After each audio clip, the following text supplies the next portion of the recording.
All right, we got good audio. I didn't sit down. You already did the clap. Do you want? Okay, well, we can do another clap. That's fine. You don't have to do it. Let's do it. You ruined it. Are you sure? We don't both have to do it. You do the clap. You want me to clap? Yeah. I'm going to clap. There we go. All right. We're ready to get started. Welcome to Intelligent Sarcasm. We're your hosts. I am Max.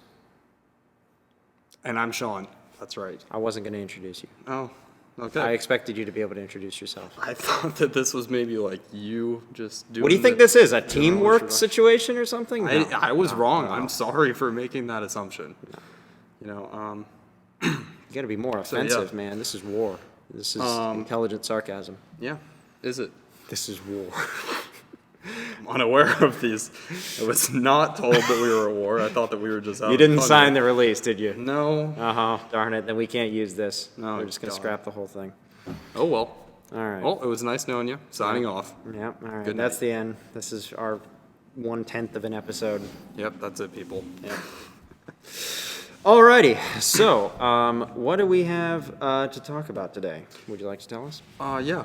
Let's talk about Dr. Michio Kaku, or as my dad and I like to call him, Dr. Machu Picchu. Yeah, that's a natural evolution. Yep. I think. Okay. This guy is crazy cool. He really is. So Just I didn't know anything about this guy until he brought him up, and Yeah. he's a fascinating character. Would you tell us some about him? So, 'Cause where do we I don't begin? know Let me anything let me about just start here with we're just gonna look at the image. He's like the only like public figure in like the physics world that has this kind of like long hair. I don't know. His hair is like iconic. He has always had this long like Long not gray hippie, hair. always been white as Yeah. long as I've seen him on TV, and Yeah, I don't he's know, got, it's- he's it's got his, a like, very signature He's got an style. awesome look about him. yeah, and he always kind of fit in on Ancient Aliens, like On at what? the first Ancient Aliens on the never History Channel. No. Oh, never that's seen like it. all that they show now. It's Really? not about history. It's about possible history that didn't happen. Oh, Yeah, like I might like that. it gets kind of boring after the 700th episode. I don't know. I like aliens. Anywho, so yeah, when I first saw him on TV, I was like, okay, this guy's like with the guy with the crazy hair that's in the memes, like Aliens, that kind of guy. And I was like, oh, he fits right in. He's got the long hair. There's no way this guy is serious. But doing some research on him, you go back into his early life. He is from Japanese American parents. He was born in 1947. His parents met in a Japanese internment camp in California in World War II. That is amazing. Yeah. I don't know anything about Japanese internment camps. That should be another. Yeah, we other should talk thing about should that some talk other about time. that, Yeah. That would be interesting to research. But like it's anyways, terrible. while he was in high school, he assembled a particle accelerator in his parents' garage for a science fair project. And his goal, he admitted, was, quote, to generate a beam of gamma rays powerful enough to create antimatter. I hear that, and the first thing I thought was about how proud I was of myself when I learned how to use Final Cut Studio and edit videos. And this guy is creating antimatter in his garage. Right? I thought I was doing pretty good in my engineering and classes by the at way, school. like he did this before he had the internet to help him. Like he learned all Yeah. this stuff. This guy's through actually a smart. library. He's not like us, where in today's standards we're pretty smart. But this guy, like, Today's standards are low. very low. We don't have a lot to live up to. You basically just have to breathe and be somewhat competent. Yeah. You're pretty good today. Yeah, and don't spend your entire day on Facebook. But yeah, I mean, he wanted to create antimatter, which I don't know how much antimatter's ever been created, but I know that when they do create it, it's in very small quantities. I Do mean, they? it's- Is there somewhere in the world that has like a jar with some antimatter in it? Aren't Or you is it- thinking of like the Da Vinci Code movie or whatever it was? I never saw that. Oh, there was a movie where like they stole antimatter and then they brought it to I'm picturing. like Rome, I'm and they were picturing. gonna set it loose. It was about like the Illuminati and all that. The one with I think it was Tom Hanks. That in was the Da movie. Vinci Code. I Yeah. just never saw it. But Okay. what I'm picturing is when the Avengers went to go take the iridium from the guy in like Switzerland or whatever in the first Avengers movie. And there was just like this big glass canister of this super Oh, yeah, rare yeah. metal that they needed. I'm picturing like somewhere in the world there's a canister with just like a dot of antimatter, like the Star Trek movie. Yeah, you see it in Star Trek. I mean, that's how the Enterprise Is and that all what the that's ships supposed- of the the red Federation matter? well, they're powered by antimatter. If you ever Like- watch the actual oh, TV okay. series, they talk about I thought it they a were lot, powered by the, lithium. the dilithium crystals. Dilithium Well, maybe crystals. it is that. Something's powered by antimatter. I don't know. There's antimatter somewhere. Is in Star red Trek. matter in the movie supposed to be antimatter? You know, I don't remember because Can as far as antimatter my create parents black holes? watch Star Trek like religiously throughout their lives, and I've seen all of the Next Gen and the original series, and I never remember them talking about red matter. Oh, so that was a J.J. Abrams thing. Yeah, Okay. I think maybe there were like antimatter. There's some bombs or hostility in something. your voice when you say that. Like that was Well- a J.J. Abrams thing, but to me, I just think that it was amazing because it had J.J. Abrams. It was a good movie. It was an interesting. Super reboot. 8 was a great movie. And You know, that I was, never like, saw all that. his thing. It's great. Is it? It's yeah. I'll have yeah, to watch loved it. But Yeah, so he was trying to create antimatter while in high school. So doing this, he attracted the attention of famous physicist Edward Teller, who, I don't remember what he was famous for. Oh, the Manhattan Project. That was him. oh, that thing. He was that okay, guy, you know, right. So nukes, okay, that kind of the stuff, nuclear World War bomb. II. Okay, I thought Yeah. that was Oppenheimer or something like that. No, he was an early member. What did he do? Early member of the Manhattan. Okay, so he was just one of the big brains that Yeah. had to do with that. That's really interesting. I don't want to read too much here while we're recording, but Yeah, you probably shouldn't. I'm going to talk about this though. I think it's interesting that Kaku has publicly stated his concerns over nuclear armament and nuclear power and what he calls the general misuse of science. I'm quoting Wikipedia here, of course, and that's not a direct quote of his. it's but- interesting since Teller, the guy on the Manhattan Project, chose him to be his protege. Probably, I mean, Kaku was born in '47, so this would have been after that was done. He would have been 2 at the time of the Yeah. bombs dropping.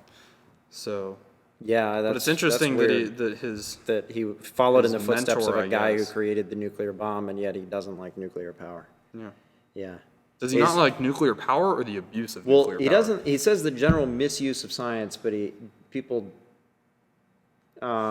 stated the concerns over the matters, including people denying the facts of the anthropogenic cause of global warming, nuclear armament, nuclear power, and the general misuse of science.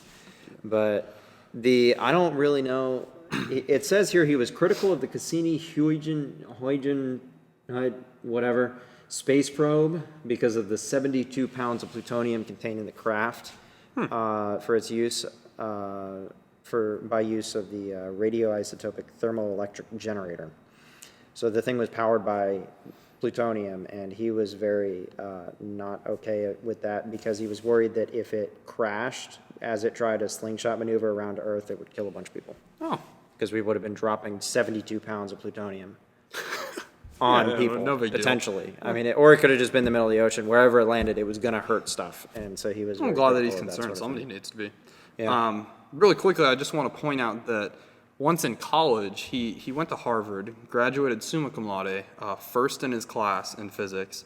Then 4 years later, received his PhD from UC Berkeley, while also holding a lectureship at Princeton University. So basically, everything you've ever done in your life is not worth it. It's not going to add up to this It's- guy. yeah. And you were saying earlier before we started recording that, he has 2 daughters. How could you ever date one of them? Yeah, and how live could up to anyone any ever- expectations? how could you ever Could you live- imagine Thanksgiving with that Yeah, guy? like that's your father-in-law, and you're just like, so, how was work this past few months? And he goes, yeah, we solved the energy crisis well, for it the came world. up with a new string field theory. Yeah, like, how do you? Oh, how do you, yeah. how do you have a Yeah, conversation so- with that guy? Like you're Okay. sitting across from him at like one of those communal got a table promotion at work. diner like dinner locations. Yeah. Where everybody shares a table, and you Yep. strike up a conversation with him, and he tells you, like, yes, I made a particle accelerator when I was 15, and you're like, so I'm in marketing. And you're just like, what, At least what I'm do you- in engineering, so I could maybe hold my own in a conversation for like 3 minutes before I'm done. You would just be You think right 3 at- minutes? I hope 3 minutes. You think you can make it 3 minutes? I don't know. I feel like. Dr. Kaku, I don't know. come on the show. You're our first guest. Let's see how long I can keep up with you. I'll read like all of the physics books that I can, I wanna which means read I'll his get through books. like Physics of the 50 Impossible? pages of That one of sounds Brian cool. Greene's books again. Physics of the Future. I know, it sounds like phenomenal They sound stuff. like, and Like, these they are- were also. I was reading. They were both best-selling books on the New York Yeah, Times. I get the feeling, I get the feeling that his books are in the same vein as like Brian Greene and those kind of books, Yeah. but I don't know. Yeah, So he's a anyway, really interesting. for more guy. information, visit Wikipedia. or some other more reputable source. Or read I his choose books. to use. I feel like read you his should- books. yeah. Go to his website. I mean, he's got his own website, which has multiple pictures of himself. Look at that face. Yeah, look It at that just background. looks like I know it's like That's- floating through space. Yes. Oh, man, that's great. crazy. That's wonderful. But in other news, a Florida couple was recently trapped in an unlocked cupboard for 2 days while high on drugs. Yeah. Okay, so this So, you this wanna story know- still cracks me up. So they were so high they weren't aware that they could you have it up on? that the cabinet was not locked. Yeah. They, in their intoxicated state, the pair forgot how to exit the cabinet. And they were trapped inside for 2 days before they decided to call the police. And the police knew where to find them due to the strong smell of excrement. When they found them, there were 2 days' worth of feces and urine along with drug smoking paraphernalia. And they were arrested for trespassing. This was in Daytona. Okay. Then the officers, they couldn't find a way to lock the door. This episode couldn't figure brought out how they couldn't this unlock episode brought to you by Travel to Florida, the nonprofit organization. Is that really an No, organization? there is like a visit, like there's Visit Like St. Pete TripAdvisor? Clearwater or Visit Oh, yeah. Daytona. There's Yeah. like those ads you see. Yeah. Like we get them here for like Michigan and stuff, and it's like visit where You know, we're the going. camera's definitely off right now. It is. It just turned off. Oh. Yeah. Okay. Well, So now we're just on audio. So This is we're gonna. it. I'm guessing. I'm we'll just assuming put that some bars and credits tone are on. rolling. I don't know. We could put like Credits. that. What are the credits? I don't know. Credit. Max Cameraman, Jordan. editor, motion graphics, and host Max Jordan. Guy who Host. sits on the left, Sean Harms. host Sean. Hey man, I Yeah. contributed. You didn't know who Michio Kaku was. Yeah. So, all right. Dr. So Machu anyway, Picchu. this is obviously an early episode for us. If you made it this far, congratulations. Yeah. We appreciate your Please, business or viewership or whatever. Share it with your friends. Watch again. Be sure to like, Hopefully comment, we subscribe, entertain you. like Oh, every God. other YouTube I channel hate it, ever. hearing that. Yeah, isn't that the most annoying That thing just ever? made me I want don't to get up think and we walk away should- forever. We're not gonna do the thing at the end where there's like thumbnails of other videos and you click to Oh, go to the yeah, other and it's like, videos. go to I don't this like one, that go to this either. one, go to this Especially one. it drives me nuts because it doesn't work on my phone, and most of the time I'm watching Yeah. on my phone. The Now the camera's cameras are definitely really off. Yeah. Yeah. So I think right now you should have like that, you know, back in when we were kids and like a station would have an error and it would go to like the vertical bars of the rainbow. That should appear on the Bars screen. and tone. Yeah. Is that what it's called? Yeah, Bars it's called and bars tone. and It should tone. appear now. Because there's a tone and there's bars. When I just said now, that's when you should have put it up after you. So it edited. should have just been blackness until you said now, Yeah. and then bars and tone. Yeah, probably. Or you could just have it scrolling credits the entire time until that. Just your name, like a loop of just you in the credits. Person who did everything number 1, Max Jordan. Person who did everything number 2, Max Jordan. Person who did and just All like right. 57 until we get to that point. You guys have probably clicked away from the video by now, so bye. Congratulations if you stuck around this long, though. We appreciate it. Yeah. And, you know, maybe we'll make another one of these one day. Or don't watch. Bye. Get out. Go. Click away. Go watch some other YouTube videos. But they're not going to be better than ours. Because this is scientifically crafted to be the best YouTube show ever. We've done the math. And it's really that great. No, we haven't.